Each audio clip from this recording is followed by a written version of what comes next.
لا حول ولا قوة إلا بالله العلي العظيم. أعوذ بالله من الشيطان اللعين الرجيم. بسم الله الرحمن الرحيم. وبه نستعين وهو خير ناصر ومعين. ناظرین کرام، سلام علیکم ورحمۃ اللہ وبرکاتہ. میں ہوں آپ کا میزبان سید ساجد حسین رضوی. ایک بار پھر سے حاضر ہوا ہوں سجادیہ، سڈنی، آسٹریلیا کی جانب سے. ناظرین، آپ کا ہمارے پروگرام میں استقبال ہے، ویلکم ہے. آپ کو معلوم ہے کہ ہماری گفتگو مسلسل چل رہی ہے ماہ مبارک رمضان کے روزے سے متعلق مسائل کے سلسلے میں. اس سے متعلق اس سے پہلے بہت سارے سوالات کے جوابات ہم قبلہ حجت الاسلام والمسلمین علی جناب مولانا شاہد رضا رضوی سونوی صاحب قبلہ سے حاصل کر چکے ہیں. آئیے ایک بار پھر سے مولانا صاحب کی خدمت میں حاضر ہوتے ہیں. السلام علیکم ورحمۃ اللہ وبرکاتہ. وعلیکم السلام ورحمۃ اللہ وبرکاتہ. قبلہ، ہماری مسلسل گفتگو ہو رہی ہے اور آپ اس کے سوالات کے جوابات مرحمت فرما رہے ہیں. ہم نہایت آپ کے ممنون اور مشکور ہیں، شکر گزار ہیں اور تہہ دل سے آپ کا شکریہ ادا کرتے ہیں اور بار بار دعا گو ہیں آپ کی خدمت میں. خدا بند متعال آپ کو جزائے خیر عنایت فرمائے، طول عمر عنایت فرمائے. قبلہ، اس سے پہلے کہ ہماری گفتگو کا سلسلہ شروع ہو، یعنی آپ سے کچھ سوالات کرنا چاہتا تھا. تو اس سے پہلے کہ ہم سوالات کریں، میں چاہتا ہوں کہ کچھ نکات یعنی کچھ ٹپس اخلاق کے متعلق آپ بیان فرما دیں تاکہ ہمارے سامعین اور ناظرین اس سے استفادہ کر سکیں. جی،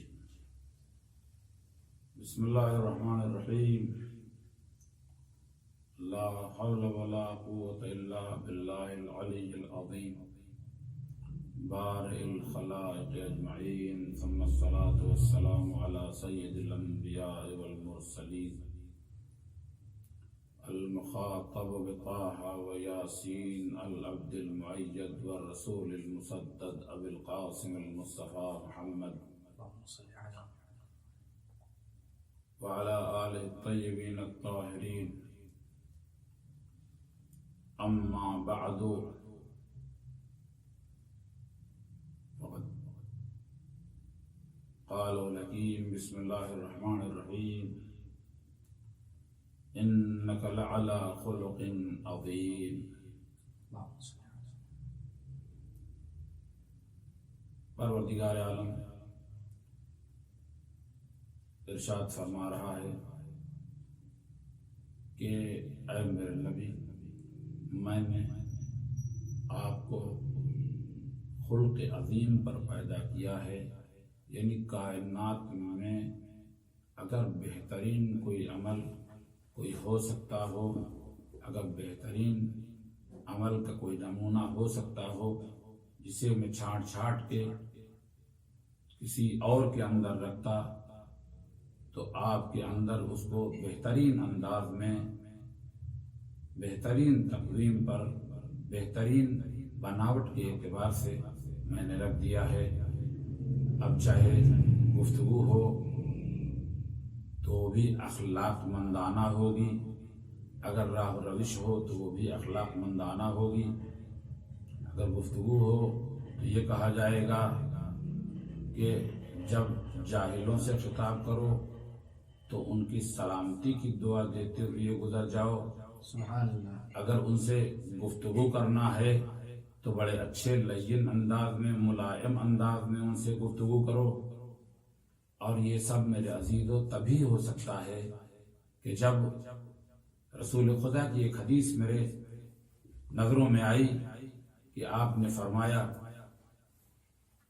فی القلب لمتان، لمۃ من الملک وإیعاد بالخیر، سبحان اللہ. وتصدیق بالحق، ولمۃ من الشیطان ایعاد بالشر وتکذیب بالحق. سبحان اللہ. دل میں دو طرح کی، دو قسموں کی چیزیں دلوں میں آتی ہیں. ایک قسم تو یہ ہے کہ جو ملک کی طرف سے جو خیال آیا ہے وہ ملک کی طرف سے ہے، فرشتے کی طرف سے ہے.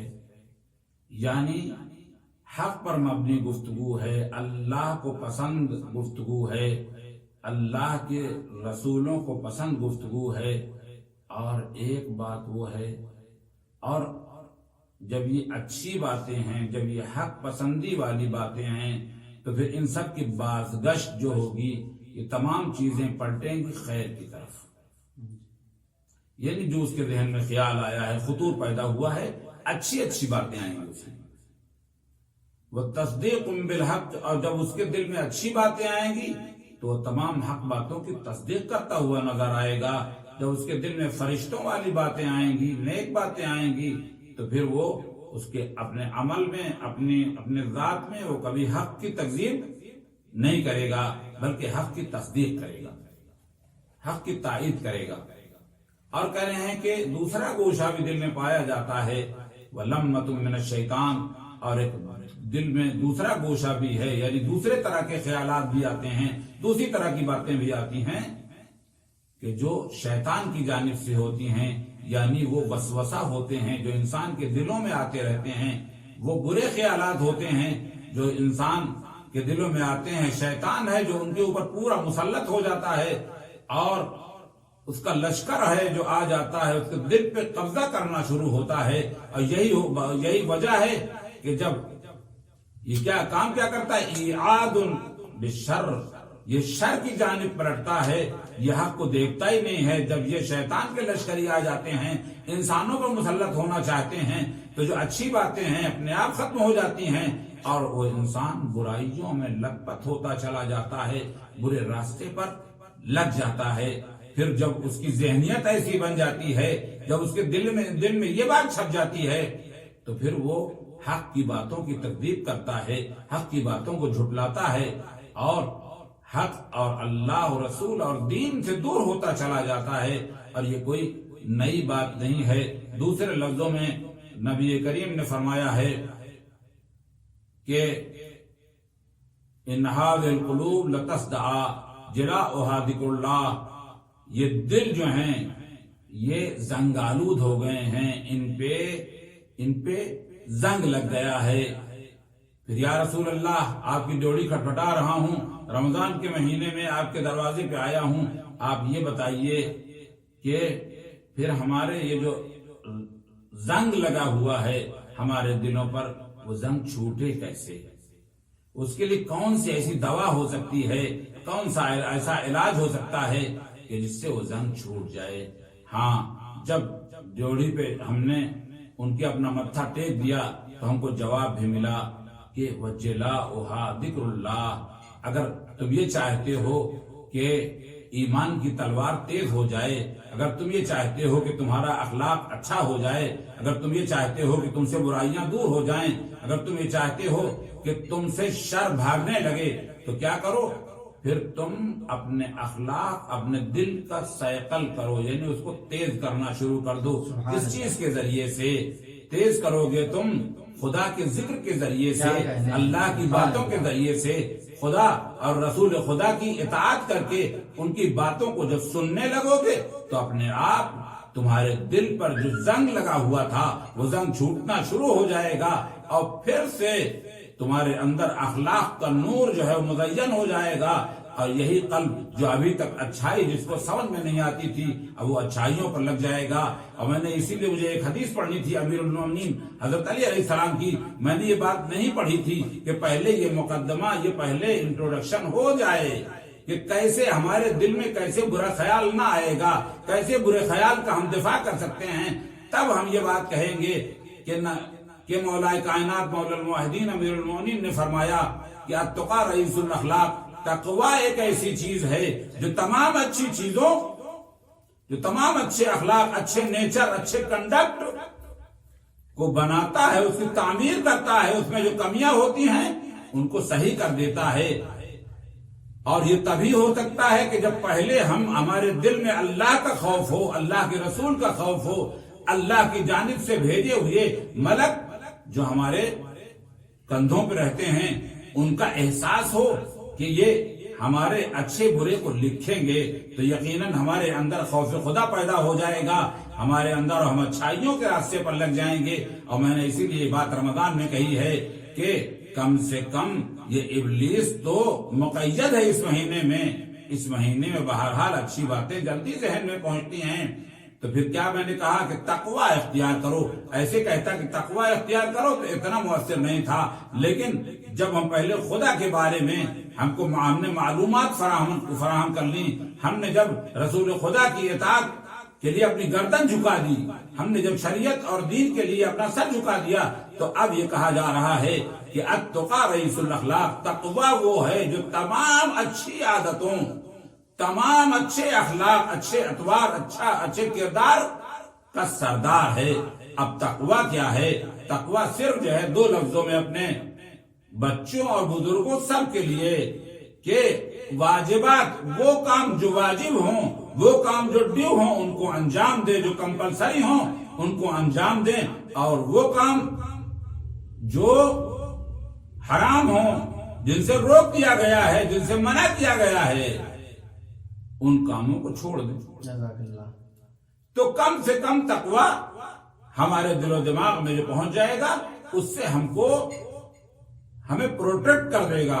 یہی ہمارا تقوی اور یہی ہمارا ایمان ہم کو گناہوں کے وائرس سے ہمیں پروٹیکٹ کر دے گا, ہم کو برائیوں کے وائرس سے پروٹیکٹ کر دے گا, اور ہم ایک سالم انسان بن جائیں گے. صلی اللہ علیہ محمد وآلہ وسلم. سبحان اللہ. جزاک اللہ قبلہ. بہت ہی عمدہ اور بہترین باتیں آپ نے بتائیں, کیونکہ یہ اس دن ہمیں کام آئیں گی جب ہمارے چہروں سے ہوائیاں اڑ رہی ہوں گی اور کوئی چیز ہمارے کام نہ آئے گی. تو یہی عمدہ بیان اور یہی باتیں کہ جس پر ہم عمل کر لیں گے, یہی ہمارے کام آئیں گی. اس وقت ہمیں خوشی اور سرور حاصل ہوگا کہ کاش کہ ہم اور زیادہ اخلاقی گفتگو سماعت کر چکے ہوتے. ناظرین کرام, آپ نے سماعت فرمایا, انشاءاللہ امید ہے کہ استفادہ کریں گے. چند سوالات ہمارے پاس ہیں کہ جن کے جوابات مولانا سے حاصل کرنے کی کوشش کرتے ہیں. مولانا صاحب, آپ سے درخواست ہے کہ ان سوالات کے جوابات میں رحمت فرما دیں. ناظرین کی طرف سے ایک سوال آیا ہے کہ اگر اس عظیم مہینے میں روزدار شخص اپنی روزدار بیوی سے جماع کرے تو اس سلسلے میں اس کا حکم کیا ہے, یعنی اس کے کفارہ اس پر ہے یا نہیں ہے؟ مسئلے کی صورت بہرحال میں سوچ رہا ہوں پہلے اپنے ناظرین کے لیے عرض کر دوں, اور اسی کے ذیل میں یہ بھی بتاتا چلوں کہ بربنا احتیاط جو ہے کفارہ ہے کیسے ہے, یہ آپ کو بتاتا چلتا ہوں. اگر روزہ دار ماہ رمضان میں اپنی روزہ دار بیوی سے ہم بستری کرے, اگر اپنی بیوی کو اس مرد نے, اس شوہر نے مجبور کیا ہو, تو اپنے روزے کا کفارہ کون دے گا؟ وہی اس کا شوہر دے گا, اس لیڈی کا. اور کرے احتیاط کی بنا پر یہ ضروری ہے, کمپلسری ہے کہ اپنی بیوی کا کفارہ بھی وہی مرد خود دے. شکریہ قبلہ. میرا جی آپ کچھ فرما رہے ہیں. اور اگر عورت جماع پر بیچ میں راضی ہو گئی ہو, یعنی ہم بستری پر اگر راضی ہو گئی ہو, تو پھر دونوں اپنا اپنا کفارہ دیں گے, یعنی دونوں پر کفارہ واجب ہے. یہ کفارے کی جو آپ نے بات بیان فرمائی ہے, آخر اگر ہم کفارہ دینا چاہیں تو کفارہ اگر کسی شخص کو دینا ہو تو کس طریقے سے کفارہ دیں؟ یعنی کفارہ ہر شخص کو 60 لوگوں کو اور دینا ہے تو الگ الگ شخص کو دینا ہوگا؟ ہاں, یعنی آپ جو ہے اس فرض کے تحت بات کہہ رہے ہیں کہ جب کوئی انسان اپنے کفارے کو ادا کرنا چاہتا ہے اور اس میں وہ 60 شیعہ مومن غریبوں کو اطعام کرنا چاہتا ہے, کھانا کھلانا چاہتا ہے, تو ایسی صورت میں وہ تلاش کرے گا کہ وہ 60 آدمیوں کو تلاش لے, ڈھونڈ لے. اگر 60 آدمی مل گئے تو کیا بہتر, اس سے اچھا کیا ہے کہ وہ 60 آدمیوں کو دے دے گا. اگر نہیں ملتے ہیں تو ایسی صورت میں اور سوالات بھی قائم ہو سکتے ہیں.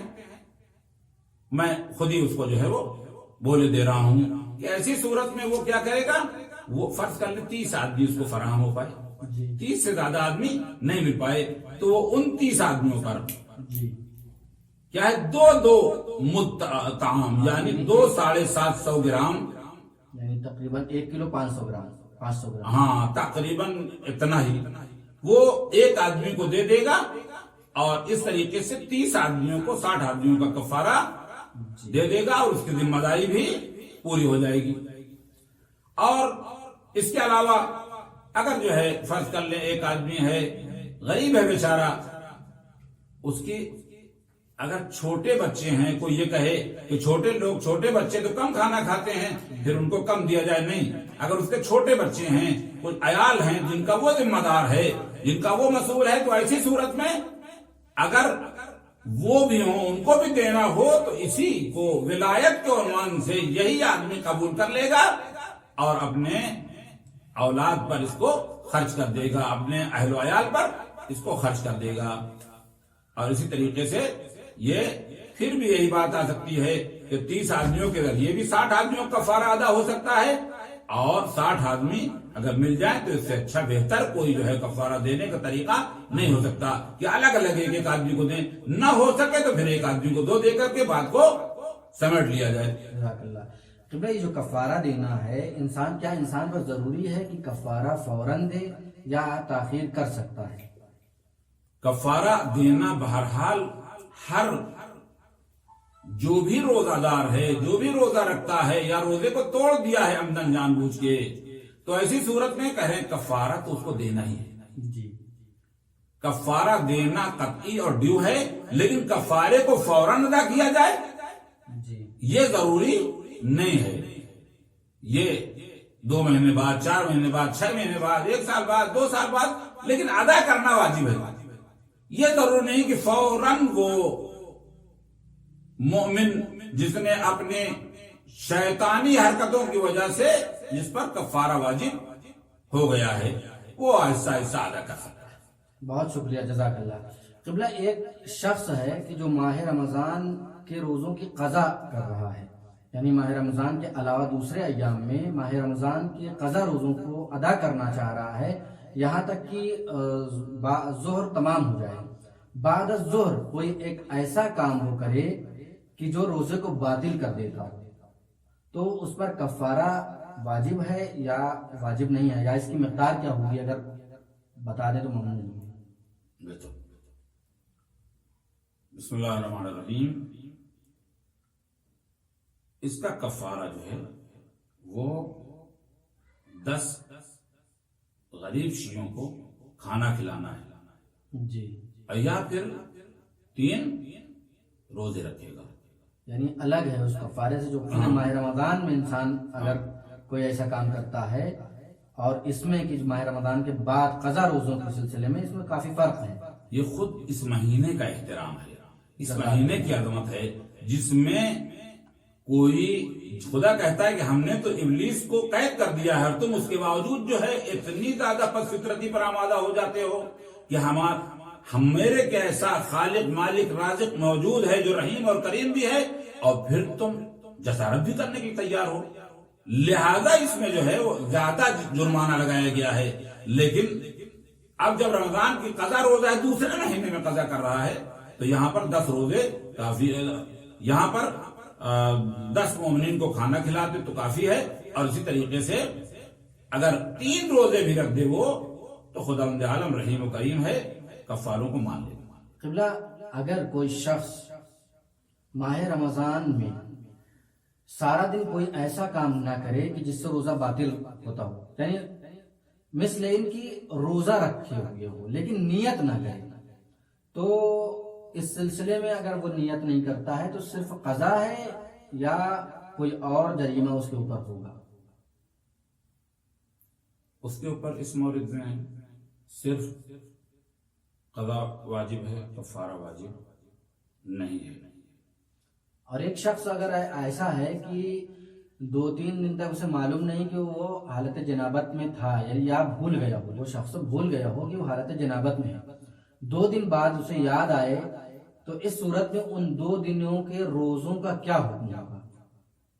ظاہر سی بات ہے یہ مسئلہ شاید پہلے بھی گزر چکا ہے کہ اگر انسان حالت جنابت طاری ہوئی اور اس کو پتہ ہی نہیں چلا، وہ اسی میں جو ہے 2-3 روزے رکھتا چلا گیا، اور گویا تیسرے دن وہ پتہ پایا کہ جو ہے ہم تو فلاں کسی وجہ سے یاد آ گیا کہ ہم تو جو ہے وہ حالت جنابت میں ہیں، اور مستقل ہم نے روزہ رکھا ہے، یہ سمجھ کے ہم پاک ہیں، تو کہہ رہے ہیں اس میں جتنے دن اس کو یقین ہو کہ وہ حالت جنابت میں تھا اتنے دن کی قضا کر لے گا بس۔ جزاکم اللہ، خداوند عالم آپ کو جزائے خیر عنایت فرمائے۔ بہت ممنون اور مشکور آپ کے ایک بار پھر سے کہ آپ نے زحمت فرمائی اور ہمارے لیے وقت دیا، اور ناظرین کرام کی خدمت میں بھی ہم مشکور ہیں کہ انہوں نے ہمارے پروگرام کو سماعت کیا اور دیکھا۔ انشاءاللہ پھر حاضر ہوں گے ایک نئے ایپیسوڈ میں، ایک نئی بات کے ساتھ، نئے موضوع کے ساتھ، نئے نکات کے ساتھ۔ جب تک کے لیے آپ اپنا خیال رکھیں۔ خدا حافظ، فی امان اللہ، صلی اللہ علی محمد و آلہ الطاہرین۔